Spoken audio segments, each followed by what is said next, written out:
Everyone is part of a bigger story. It's a bigger story than you can imagine. It's a big story about a really big God. Discover the story that shows you the character of God.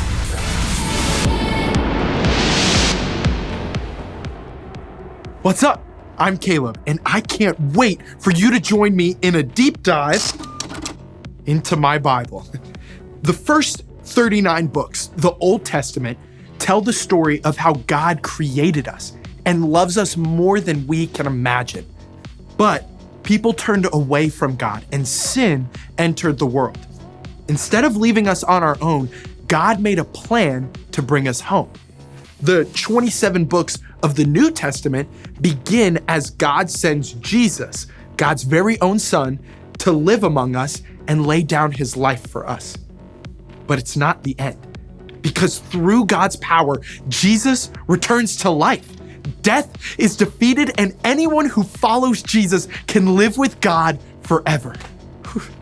Knowing this, we can refuse to give up when life gets hard. That's what real grit is all about. And I've got 5 stories to show us what it can look like. We're gonna get started in the book of Genesis. Here, Joseph is the favorite son of his father, Jacob, with a colorful coat to prove it. But when Joseph shares dreams about ruling over the family, his older brothers snap.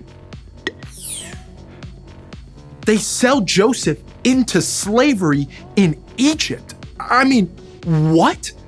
Working in the home of Potiphar and then unfairly sent to jail, Joseph could just give up. Instead, he does his best work and trusts that even when things seem dark, there's a brighter end to his story. Now, we jump ahead to Genesis 41. There it is. After years behind bars, Joseph is pulled from prison to palace. Talk about whiplash. Through God's power, Joseph tells Pharaoh, the ruler of all of Egypt, the meaning of the Pharaoh's dreams. As a reward, Pharaoh places Joseph second in command over the whole country. Now, when famine hits the land, Joseph stands perfectly placed to save his entire family. Time to head to the book of Exodus. God's people, the Israelites, are welcomed in Egypt. But over hundreds of years, the Egyptians begin to fear them and make them work as slaves.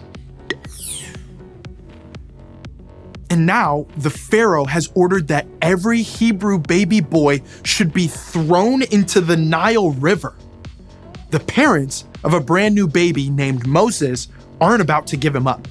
So his mom comes up with a creative solution to a very weedy problem. We move ahead now to Exodus 3.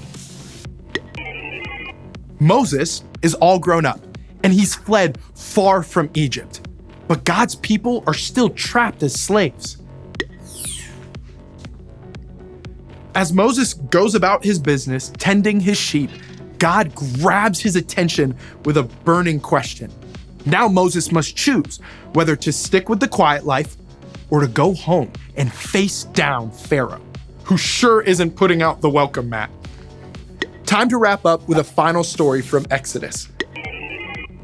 Through Moses, God has led the Israelites out of slavery in Egypt, but the vast Red Sea lies ahead. When Pharaoh chases them, God's people find themselves backed up to the murky waters with an army of horses and chariots closing in. There's no way back and no way around until God makes a splash and carves out an unusual detour. So, when you feel like there's no way forward, hold on, because God is still in control.